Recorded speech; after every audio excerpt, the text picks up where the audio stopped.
friends, this is Brian with the Kentucky Woodsman, and I received a comment from 3478 Gary onto how I made my outrigger for my canoe, so I thought I'd go ahead and make this video up and show some of the dimensions and the wood type and what I used on it. So stick with me here on the Kentucky Woodsman. Alright, I've got my outrigger sitting right here, and what I did on it first is I went to Walmart, and they've got these what is it, like a little bumper for a boat, and on the bottom of it, it has a hole down here and a hole up top, and so you just hang them off the side of your boat for when you're coming in close to your dock. You know, most of these are always sitting there so your boat doesn't bump into the dock. So anyway, what I did is to mount it, I went ahead and just got a big washer, probably about a 3/4 inch washer or something like that, with a wood screw going through the center of it, and I did that for both of them. And there's two different sizes of these also. This one here happens to be the bigger one, and it's 20 inches long is what it is. So they make one that's a little bit smaller. It's got a needle hole in it, and you can air it up like you do a football. So I just aired them up just as full as they could go so I could get more flotation out of them, and then mounted them to my wood frame that I made. And the frame that I've got here is it's just a 5/4 decking board is what it is, treated. I had some extra decking board left over, so I went ahead and just set this down on it and took a pencil and just traced around, you know, nothing too hard. And then after I traced it around, I went ahead and just cut it out with my skill saw, and then mounted it up underneath on both sides with my washer and my wood screw. One thing to keep in mind too is you might want to pre-drill where your screw hole is going to go up through here, because this will crack out pretty easy. So I pre-drilled about 3/4 of the way up, a little bit smaller than the threads, and then ran my screw in. My screw that I used was probably about a 2.5 inch, something like that, you know. So as far as the length that I went with, we're looking at overall length 19.5 is what you're looking at, and as far as the depth of it, 5 inches. So 19.5 by 5 inches, and then just cut out the shape of your float. And then I just took my saw, and I think it's like a 23.5 degree angle, something like that, and just cut it off on both sides there at the angle, just for cosmetics. You don't really have to. And this is a 5/4 board, so that's about how thick you're looking at treated. And then I used a little 1x, and this is it's a 1x3, which is actually going to be 2.5 inches wide.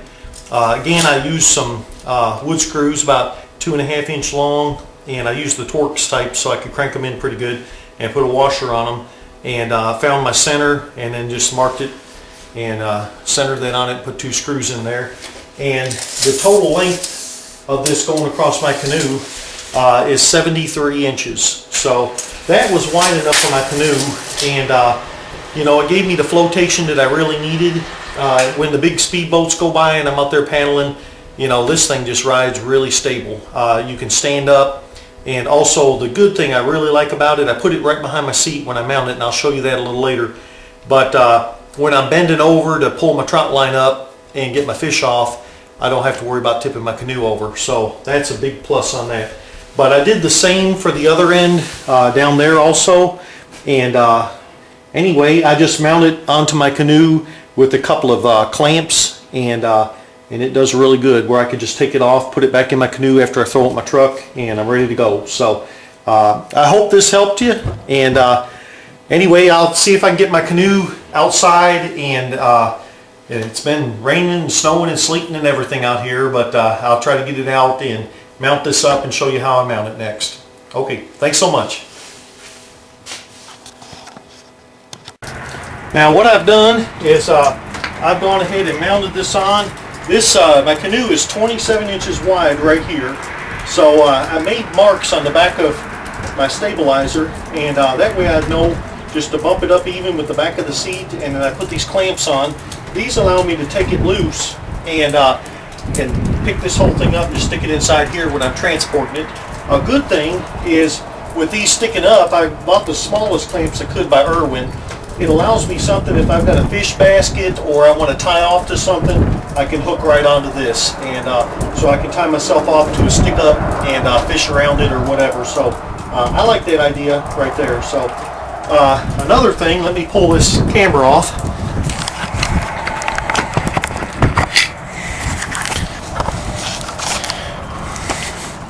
Okay, another thing, of course, you know, and you might not, I didn't know until here recently, but when you paddle in a canoe is when you're by yourself, you want to get in the seat that's pushed more forward, and that way you're in a little bit wider spot of the canoe and it doesn't want to tip on you. It offers you a little more stability, and then you put all your gear and everything up front, and that seat's not being used, so it really doesn't matter. So that pushes you up more toward the middle of the canoe.